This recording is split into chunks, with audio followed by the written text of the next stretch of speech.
કામ શ્રી રામ જય રામ જય જય રામ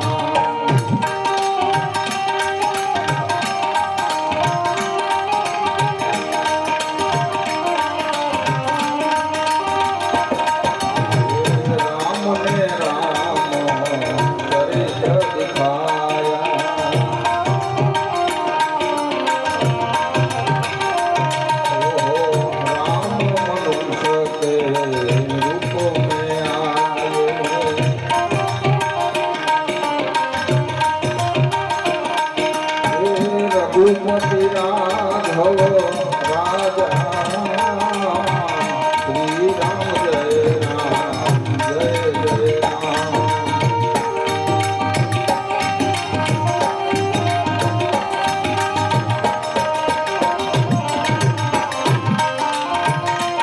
ઓહો ભજ મન હોવે સફલ સબ કામ શ્રી રામ જય રામ જય જય નામ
સદગુરુની દયા વિના અને સપને મળે ને અહીં આવો સત્સંગ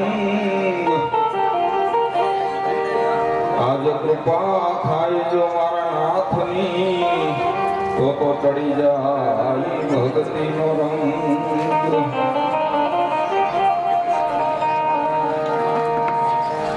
તો ગુણપતિ તમારા ગુણને આગે રહો ને તોય કર જોડે જોને દાસ સદા સર્વદા સમરતા બાપા વિઘ્ન આવે પાસ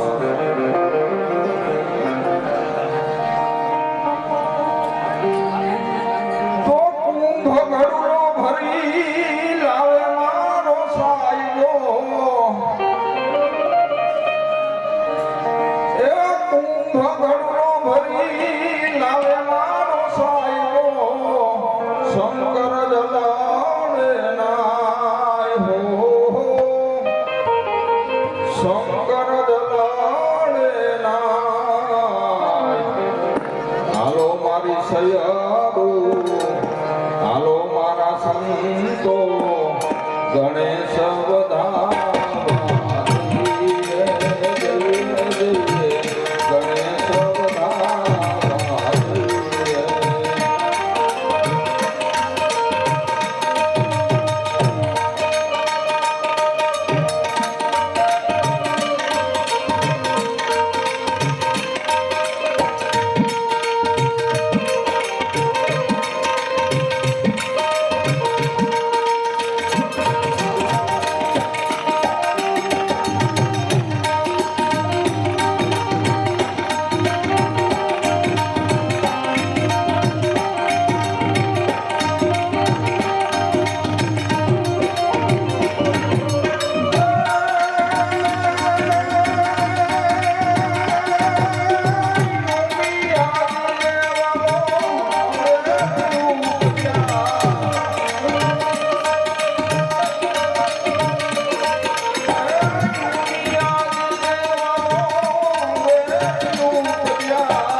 સંગાતી રામાડો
બધું દૂધ દૂધ દોણા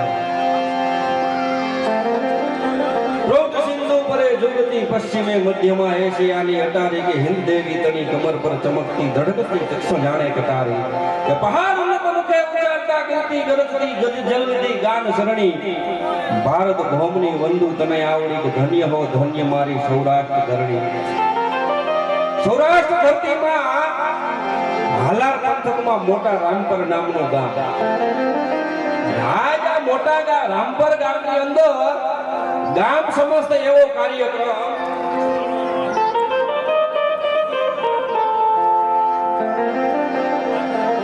જેને એમ કહેવાય ને કે આજ આનંદ ને આજ ઉત્સરંગ ને આજ નયનમાં ને હાલ ને મારે મોટા રામપર ગામ ને આંગણે જ્યાં કંચન વર્ષા મે મારા બાપા બે જાવ તો મને બોલવાની મજા આવે ને તમને સાંભળવાની મજા આવે અને તમારા હાટું થઈને જ આવ્યો જવાય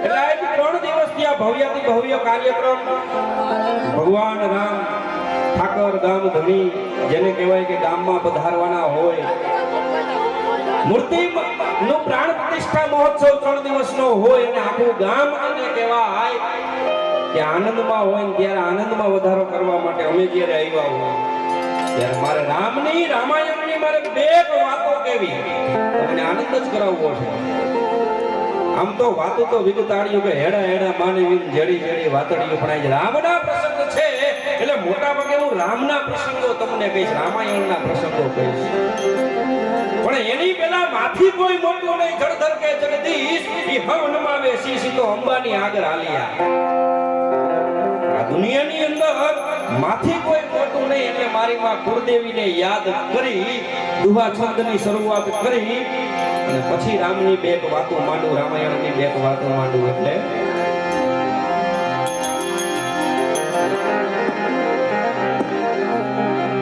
કુળદેવી વારું કરો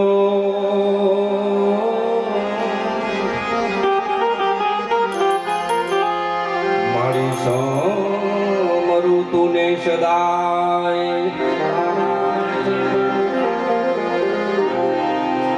જાહેર જુગમાં જાળ કરી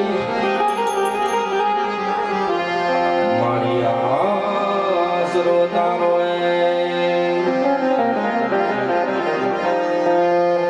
અંધારા કર જુગના ઉતરા મારી તારા બાળક બે ગાના થાય અજવાળા આશીર્વાદના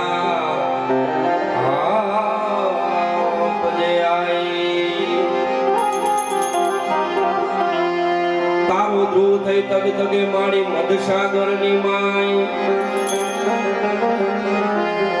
અમારા જહાજ આપણ ના જાય ખડ તું આરે ખોડલી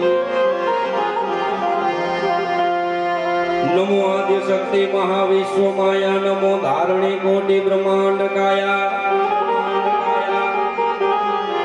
नमो वेद वेदांत में शेषवरनी नमो राजकारंग पे छत्रधरनी नमो पौन रूपी महाप्राण दाता नमो जोग भक्षी प्रलय देव दाता नमो दामनी तार तोरा रूपाड़ा नमो गाजती कालिका में घमाड़ा रमे रास व्यो में तू बाड़ा हुलासी पूरे साथिया कई कर रंगे प्रकाशी लय ताल ब्रह्मांड एकी अवाजे अनोठा तो हार आवाजिंदर वागे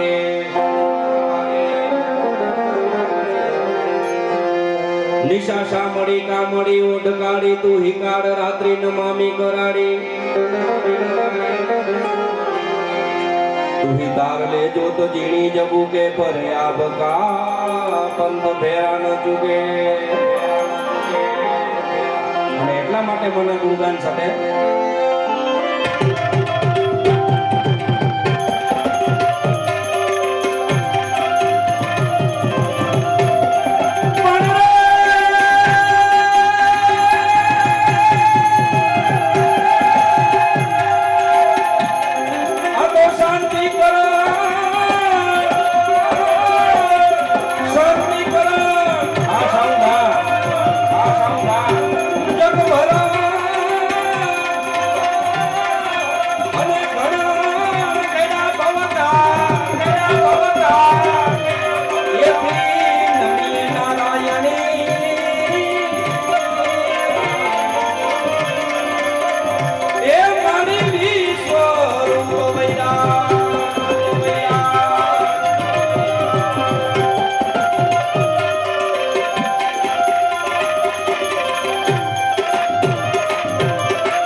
પણ અમુક કામ અમારા કવિ એમ કે બધાય કામ હેલા નથી કરવા. કેટલા કામ હેલા નથી કરવાના? ગોળ પાવાનું, ગુણ ગાવાનું, ખવડાવીને ખાવાનું.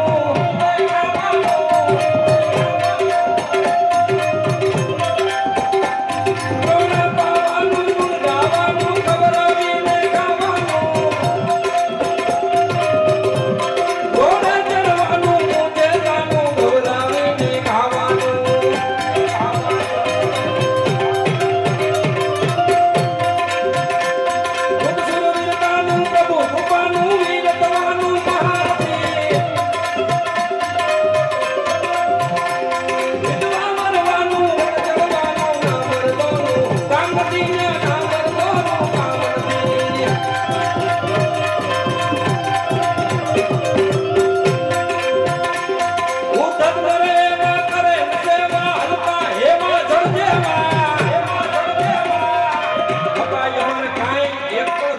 જરૂર નથી, પણ જો આટલા બધા ગળા ફાડતા હોય, દાદ ન આવે તો મરી જાય.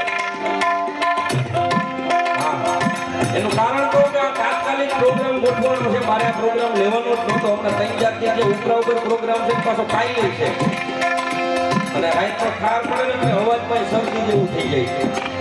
પણ અમારા મિત્રો બધા છે રામપરના, એટલે ફરજિયાત લેવો પડ્યો એવું છે. અને એમાંય પણ આપણે દાદ ન આવે, તમારી દાદ ઉપર તો અમે જીવી જાય. બાકી અમારે બીજું કાંઈ નથી જોવું. કદાચ આ પૈસા ન આપો તો કાંઈ નહીં, પણ એક દાદ આપો ને એટલે આપણે ઊંડ ચડે ગાવાનું. બાકી તો આમાં તો એવું થાય. એટલે નો દાદ આપો તો માટે અમારે કવિ ગમે એનો ઠપકો આપે. એવું નથી, ભગવાનને ઠપકો આપે, કવિ કેને ઠપકો આપે?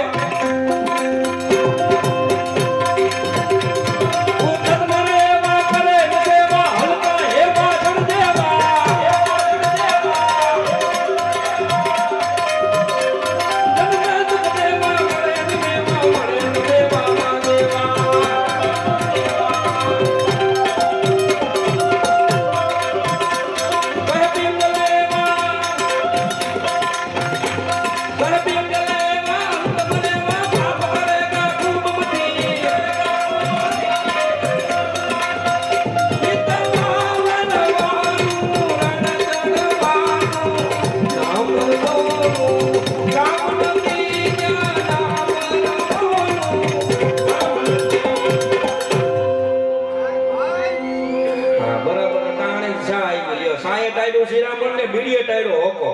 હાહુન કીધું હોવ ન કરે એમાં કેનો કરવો ધોખો. હા ભાઈ દિયો ને ભાઈ, ચા જેવી કોઈ ઔષધિ નહીં. હા, એક બાપાને બહુ ચા પીવાની ટેવ, બહુ પીવાની ટેવ. તો કોકે કીધું કે બાપા આટલી બધી ચા નો પીવાય, ચા ધીમું ઝેર છે. બાપા કે મારે ક્યાં ઉતાવળ છે, ભલે ધીમું ધીમું ચડે. પણ આજ આનંદ, આજ ઉત્સંગ ને હાથ નયનમાં ને આજ રામપર ગામ ને આંગણે કે કંચન વેરસામે એવું પવિત્ર ગામ કે ગામ સમસ્ત ભગવાન શ્રી રામ, આપણા સનાતન ધર્મના ઈષ્ટ દેવતા ભગવાન રામની પુનઃ પ્રાણ પ્રતિષ્ઠા જ્યાં થાય છે, એનો આનંદ આજ રામપરના તમામ જ્ઞાતિના લોકો, તમામ ઘરને 3 દિવસ ત્યાં આનંદ હોય, અને એ આનંદમાં જ વધારો. આ બધું છે બહુ ધ્યાન રાખ્યા જેવું, કારણ કે કુદરત બધું જોતો હોય. આપણા મનમાં કદાચ વાત આવે, ઉગે, અભિમાન આવે તો એ અભિમાન ભાંગી જાય. ભગવાન છે ને એનું એક નામ છે ગર્વ ગુંજન. એ અભિમાન ને ભાંગે. કેટલા ભાંગ્યા એની વાત કરી અને પછી રામાયણનો પ્રસંગ માંડ્યો. દાત પ્રહલાદ ને કારણે જીતવા કલમ ટાંકી, વર્ષના વર્ષ વિચાર કરી લખ્યું ને માગવા માનવ રહ્યું કાય બાકી. જેથી હિરણ્યકશ્યપને અભિમાન આવ્યું અને એમને ભગવાન બ્રહ્માજીની તપસ્યા કરીને ભગવાન પ્રસન્ન થયા. એટલે બ્રહ્માજીએ કીધું કે માઈક તારે જે જોતું હોય માઈક. એટલે હિરણ્યકશ્યપ કે ભગવાન કાંઈ નથી તો અમર હતો આપી દીધું. બ્રહ્માજી કે ભાઈ એ સિસ્ટમ અમાર માટે છે, તમારા માટે કાંઈ નથી. અમરત્વ સિવાયનું બીજું કઈ માંગવું હોય તો માગ, અને યાદ આવે માગ. આજ નો માગ તો કાલ માગ, પરમદી માગ, યાદ ન રહે તો લખીને માગ. પણ અમરત્વ નો માંગતો. એટલે હિરણ્યકશ્યપે માંગ્યું. એ તમને બધાને ખબર છે કે નો લોઢે મરું, નો લાકડે મરું, નો ઘરની બહાર મરું, નો ઘરની અંદર મરું, નો પૃથ્વી ઉપર મરું, નો આકાશમાં મરું, નો પાતાળમાં મરું, નો અસ્ત્રથી મરું, નો શસ્ત્રથી મરું, નો દેવથી મરું, નો દાનવથી મરું, નો માનવથી મરું, આ બધાયથી નો મરું તોય ઘોબો ઉપાડી લીધો. આપણું હાલે કાંઈ? હા આટલું માંગ્યું તોય એક અમન માટે જોરદાર તાળી 12મું ભણે હો હજી મારો વિદ્યાર્થી. હા નાનું તોય નાગનું બચ્ચું ભૂગા કાઢી નાખે. એક જોરદાર તાળીઓ અમારા બેન્જો માસ્ટર ને. એટલે તાળીઓ જ પાડો એક મફતમાં છે. હા એમ હા ખરેખર અમન વારો હે તાળીઓ નથી પાડતા. અને મારો આવો મીઠો અવાજ તમારા સુધી પહોંચાડે એવા નકલન સાઉન્ડ ને પણ જોરદારથી બતાવો. હા એક ગામમાં મેં કીધું તાળીઓથી વધુ સામે કે તમે તાળીએ તાળી પડાવવા આવ્યા છો, બોલવા આવ્યા છો, તમે તમારી રીતે પાડી લ્યો કે. એટલે એવું નથી. આ ગામ તો બહુ, આ તો 1000 કિલોમીટર શેટાની વાત છે. અહીંની વાત તો આ તો આમ 1000 કિલોમીટર શેટે જતા હોય ને ત્યાંની વાત. એટલે આટલું અભિમાન આવ્યું તોય ખોબો ઉપાડી લીધો. તો આપણે છે ને અભિમાન આનંદ કરો ને આનંદની જિંદગી મળી છે. લેખ કાગળ લેખા તાત પ્રહલાદ ને કાળને જીતવા કલમ ટાંકી. વર્ષના વર્ષ વિચાર કરી લખ્યું કે માગવા માનવ રહ્યું કાંઈ બાકી. દેવ સૌ પાડતા જય વીરન ચિતણી દેવનો દેવે જગત થાપે. હૃદયના એક આગળો એક એવી ગતિ કે ફેસલો નાથ નરસંગ આપે. દેવદાનવ મેળા સાથે રજકણી કર્મ જોગ કરીને સંપકી તો. આ ગામમાં સંપ હોય ને, આ ગામમાં ખરેખર સંપ છે એટલે જ આ 3 દિવસનો કાર્યક્રમ થાય. નકર હંપ ન હોય તો આ કાર્યક્રમ થાય જ નહીં. દેવ અને દાનવ એકબીજાના વિરોધીઓ છતાં એક વખત સંપ થયો અને સંપ કરી અને કોઈનું મૂળ ન ખોદવું. સંપ કરીને વિકાસના કામ કરે. હંપ કરીને તમે ગામે જ્યાં કામ આદરું છે ને એના માટે તમારા ગામને એક વખત જોરદાર તાળીઓથી વધાવો પડે. જેવું તેવું કામ નથી, જેમ તેમ થાય નહીં. આ તો 2-3 મહિનાની તૈયારીઓ હોય તો અહીંયા થાય. આમ તો વરદી પહેલા મતતા હોય બધા. એ તો જે મતતા હોય ને ખબર હોય. બાકી હોય ઉતાણીને હુતા હોય એને તો આ જમણવાર છે કે કાઈ. હા અમુક તો એવા હોય ને કે જમણવાર કેદી છે એની ધ્યાન જમણવારમાં હોય. હા એટલે હું વાત એ કરતો હતો કે દેવ અને દાનવ એક વખત ભેગા થયા અને એને હંપ કર્યો. હંપ થાય ને એટલે કોઈનું મૂળ ન ખોદાય પણ એને મૂળ ખોદ્યું. કોનું? દેવ દાનવ મેળા સાથે અચરજ ઘણી કર્મ જોગ કરીને સંપકી તો. સંપ કરી કોઈનું મૂળ ન ખોદવું એમણે જલ્દી નો તાગ લીધો. 14 રત્ન મળ્યા ગર્વ ગગને જડ્યો ને જલ્દી નો મહાતંબ ત્યાં જ ખોયડો. પછી 15મો ફેસલો 20 હડાહડ બન્યો. દેવ ને દૈત્ય નો દર્પ ત્યાં તોડ્યો. એક વખત દેવ અને દાનવો ભેગા મળ્યા અને સમુદ્ર મંથન કર્યો. એમાંથી 14 રત્નો નીકળ્યા. 14 રત્ન મળ્યા. એ બધા જુદા જુદા લઈ ગયા. પછી દેવોને હજી થોડોક લોભ જાગ્યો. આપણા ખેડૂતને કેમ લોભ જાગે? આપણે 250 ફૂટનો દાર કરાવી, અસલ મીઠું પાણી આવતું હોય ત્યાં બાજુવાળા નાથા બાપા આવે, ગોવિંદ હજી 2 અક્ષર બેહાઈ માર દીકરો હારું પાણી આવશે.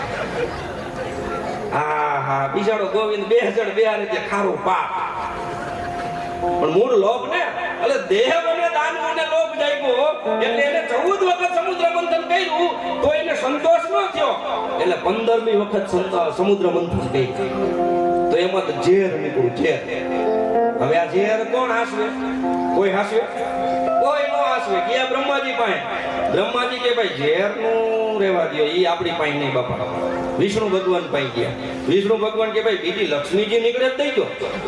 આ ઝેર નું કામ આપણું નહીં. તો પછી જાય ત્યાં તો એ ગયા શંકર ભગવાન પાસે. શંકર ભગવાન તો ભાઈ ઝેર ઝીલે ને. કેવો શંકર ભગવાન? બબકે ગણભૂત ભયંકર ભૂતળનાથ અદંતર તે નખતે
શંકર ભગવાન ઝેરનો કટોરો હળ હળ હળ કરતો પી કંઠમાં રાખી અને નીલકંઠ કહેવાના પછી હજુ પણ દેવોને થોડોક લોભ થયો અને 16મી વખત સમુદ્ર મંથન ગયું. આ તમને કોઈ નથી ખબર, મને એટલે ખબર આજ કહું જો 16મી વખત સમુદ્ર મંથન કર્યું એટલે નીકળા કોડા. હા હા હા હા કોડાને જ્યાં નાખવા કોડા લઈને બધા દેવ ને દાનવો ને બધા શંકર ભગવાન કે પ્રભુ આ કોડા નીકળા એનું કરો. શંકર ભગવાન કે ભાઈ આ કોડા અહીંયા નો હસવાય હો કે અહીંયા મારા નંદીના પૂંછડા નાખીને ક્યાંય નાખી આવે એને અહીંયા ગણપતિની હુંઈ ઢલાવીને એને નિરાય ફૂવા નો દે. આ ઉંદેડી નહીં ક્યાંય મૂકી આવે. હા ઝેરનો બીજો કટોરો હોય તો દિયો, આ કોડા નહીં. કેટલા કોડાથી કંટાળી જાય શંકર ભગવાન. વિષ્ણુ ભગવાન ભાઈ વિષ્ણુ ભગવાન કે ભગવાન આ કોડા રાખો. વિષ્ણુ ભગવાન કે ભાઈ ઈ નહીં, આ નારદમાં એકમાં થાકી જાઉં છું કે હાઈન થાય કે બે પાણાને બજવીને આવે છે. એકમાં હું ઓબા થઈ ગયો છું કે આ કોડા આટલા બધા ક્યાં નાખવા. બધાય ગયા બ્રહ્માભાઈ ભગવાનના કોડાનું કઈ કરો કે ભાઈ અહીંયા તો જગ્યા નથી, તમને ઉપાય બતાવું કા લઈ જાવ મારું વિમાન. કોડાને બધાને ભરો અને એ ગામડે ગામડે નાખતા જાવ. આ તેદુના ગામમાં એક એક બબે કોડા હોય. આ તેદુના અમુક અમુક ગામમાં જાય તો એમ થાય કે અહીંયા પ્લેન ઊંધું પડ્યું. હા કાંજી ગુટા ભરો.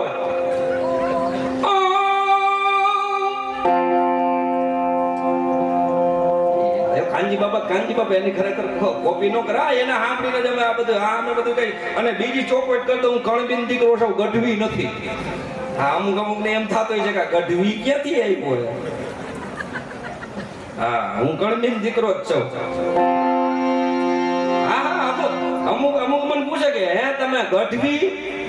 ના અમે ગઢવી નહીં હો, અમે આ તમારા ગામનો જ એક બનાવ કહું લ્યો ને. હું એક જગ્યાએ આવ્યો તો પ્રોગ્રામમાં તે બાપા પછી પ્રોગ્રામ પૂરો થયો ને તે આવ્યા. ઈ કે તમારે બધાયનું કામ સારું પણ આ ગઢવીનું તો બહુ સારું. કે બાપા હું ગઢવી નથી, કામ જે તમે કયો એ પણ ગઢવી નથી, હું કણબી છું. અમુક પૂછે ને કણબી કલાકાર હોય કે નો હોય, અમે રસ્તો ખોટો પકડો છે. ઘણી વખત અમને કેવો જાણકાર હોય ને ઈ એમ કે આમ આપણે કયા કે ભાઈ બોલતા હોય તો ભૂલે કે ને આ સૂર અવરો દબાઈ જાય. અમને એમ કે એ ભાઈ આ સૂર ખોટો છે. ભાઈ અમને ખબર આ રસ્તો આખો ખોટો છે, સૂર નહીં. પણ હવે આવી ગયા બસ શું થાય. હા અમારો ધંધો જ નથી પણ સાંભળો સારું કહેવાય હો. નકર મારું મારા ઘરના ન સાંભળતા લ્યો. તમે આખું ગામ સાંભળો સારું ન કહેવાય. હા બેનો તો બેનો છે. મૂળ વાત પણ મારે રામાયણની માંગવી કે આખી રામાયણ તમે ખોરી લ્યો એમાં જેટલો પ્રેમ મળે છે ને એટલો બીજો ક્યાંય પ્રેમ નથી. એ માં દીકરા વચ્ચેનો પ્રેમ હોય, બાપ દીકરા વચ્ચેનો પ્રેમ હોય, કે ભાઈ ભાઈ વચ્ચેનો પ્રેમ હોય, કે દેર ભાભી વચ્ચેનો પ્રેમ હોય, દુનિયાના જેટલા સંબંધો તમે નક્કી કરો એ બધોય પ્રેમ જોતો હોય તો એ રામાયણથી માંથી મળે. એક માં દીકરા વચ્ચેનો પ્રેમ કેવો હોય એની તમને વાત કરું. એક સમયની માલિકા દશરથ રાજા અને એમની ત્રણેય રાણી અને એમની ઘરે 4 દીકરા કુંવર રમે. રામ, લક્ષ્મણ, ભરત ને શત્રુઘ્ન. દશરથ રાજાને એવી ટેવ કે જ્યારે જ્યારે પણ જમવા બેસવાનું થાય ત્યારે રામ આવે ત્યારે એ જમવા બેસે. રામ વિના જમવા ન બેસે. એક સમયની માલિકા રામ છે એ રમવા જાય છે પોતાના મિત્રો હારે. એમ કહેવાય કે મેદાનમાં રમત રમી રહ્યા છે અને દશરથ રાજાને જમવાનો સમય થાય એટલે એમ કહે કે સેવકોને મોકલે કે રામને જમવા બોલાવી આવો, હવે મારે જમવાનો સમય થયો છે. અને એમ કહેવાય કે માણસો જાય છે, દોટ મૂકે છે. રામને એમ કહે છે કે રામ બાપુ બોલાવે છે, હવે જમવાનો સમય થયો છે ને બાપુ રાહ જોવે છે. રામ કહે છે કે મારો દાવ ઉતરી જાય ને એટલે હું આવું છું, બાપુને કહી દેજો દાવ ઉતારીને આવે. દશરથને એમ થયું કે એમ રામ નહીં આવે, કદાચ માણસોથી રામ ન આવે. એટલે કૌશલ્યાને કહે છે, કૌશલ્યા તમે જાઓ, તમારો દીકરો છે માળી જાયો છે, તારો જન્મારો છે, તે જન્મ આપેલ છે એ દીકરો છે, અને તારું જો માને તો તમે જાઓ. માં કૌશલ્યા છે એ ધીમા ડગલે હાલે છે. રામ પાસે આવીને કહે છે કે રામ, દીકરા જમવાનો સમય થઈ ગયો છે, અમે બધાય તારી રાહ જોઈ છે. હાલને બાપ જમવા, તારા બાપુ રાહ જોવે છે. ત્યારે રામ કહે છે કે માં, બાપુને કહી દેજો મારી ઉપર દાવ છે, ઈ દાવ ઉતારી અને પછી હું જમવા માટે આવી જાય, થોડીક રાહ જોવાય. ત્યારે એમ કહેવાય કે કઈ કઈને એમ થાય અને કઈ કઈને રામને જેટલો પ્રેમ હતો ને એટલો પ્રેમ કૌશલ્યને રામને નહોતો. રામાયણની ખરી વાસ્તવિકતા છે પણ એ પાસા ઉપર કોઈનું ધ્યાન જ નથી કે કઈ કઈ અને રામને જેટલો પ્રેમ હતો ને એટલો કૌશલ્યને રામને નહોતો. પોતાના દીકરા કરતા વધુ પ્રેમ કઈ કઈ રામને કરે. કઈ કઈને એમ થાય કે રામ કેમ નહીં આવ્યો, ધીમે ધીમે ધીમે ડગલા માંડતી એમ થાય કે એક માં એના દીકરાને બોલાવવા માટે જાય. રામને જેમ કે દીકરા હાલ જમવાનું થઈ ગયું છે, અને રામ આગેથી આવતી માને જોવે કે આજ કઈ કઈ આવી છે. રામ તો ત્રિલોકનો નાથ હતો, અવતારી પુરુષ હતો, એને પોતાના અવતારની બધી જ ખબર હતી. એને કઈ કઈ લીલા કરવાની છે, બાળપણમાં શું કરવાનું છે, યુવાનીમાં શું કરવાનું છે. અને માં કઈ કઈને આવતી જોઈને રામ મનમાં વિચાર કરે છે કે આજ માં લાગમાં આવી છે. આજ જો માં પાસેથી વચન માંગી લઉં તો મારા કાર્યો રામ તરીકેના છે એ પૂરા થાય. ડગલા ભરતી માં આવે છે. રામ વિચારે છે કે આજ માં પાસેથી માંગું અને માં કઈ કઈ એમ કે દીકરા આય. એટલે રામ ખોટું ખોટું ના પાડે કે માં મારા ઉપર દાવ છે, આ દાવ જ્યાં સુધી પૂરો નહીં થાય ત્યાં સુધી હું નહીં આવું. અને જે કામ સેવકોએ ન કર્યું, જે કામ માં કૌશલ્યાએ ન કર્યું, એ કામ કઈ કઈ કર્યું કે ન્યા ન્યા બેસી ગયા કે રામ જ્યાં સુધી તું મારા ભેગો નહીં આવે ત્યાં સુધી હું અહીંયા નહીં બેઠી છું. ને રામ તરત જ ડગલા ભરતો છે કે હાલ માં હવે હું આવું છું તારી હાથે. ત્યારે કઈ કઈ પૂછ્યું કે દીકરા તને સેવકો બોલાવા આવ્યા ત્યારે ના આવ્યો, તને માં કૌશલ્યા બોલાવા આવી ત્યારે ના આવ્યો, અને હું બોલાવા આવી ત્યારે કેમ હાલતો થયો. ત્યારે રામ કહે છે કે માં ઈ બધાય મને બોલાવા આવ્યા હતા પણ કોઈએ એમ નહોતું કીધું કે રામ તું નહીં આવી ત્યાં સુધી હું અહીં બેસી જાઉં છું. હા માં દીકરાનો પ્રેમ છે. ત્યારે રામે કીધું માં તું મને એટલો બધો પ્રેમ કરે છે. હા બા તું કેતો પ્રાણ હું આપી દઉં એટલો પ્રેમ તને કરું છું. માં કૌશલ્યા કરતા પણ વધુ પ્રેમ કરું છું. માં મને એટલો બધો પ્રેમ કરતી હોય તો એક વચન માંગુ તો આપીશ. માં કઈ કે દીકરા રામ, અરે તું માય તો મારા ખોડિયામાંથી પ્રાણ પણ આપી દઉં. ત્યારે રામ બોલ્યા છે કે માં, પ્રાણ કાઢવા તો બહુ હેલા છે. હું જે માંગીશ એ કદાચ તારી કીધે નહીં થાય. ત્યારે માં કઈ બોલ્યા કે દીકરા તું એક વખત માગી તો જો. કોઈ કઈ નામ નહીં રાખે, તને જીવતા અબજસ મળશે. મહિના પછી પણ કોઈ નામ નહીં રાખે. માં આટલી ત્યારે હોય તો વચન માંગુ.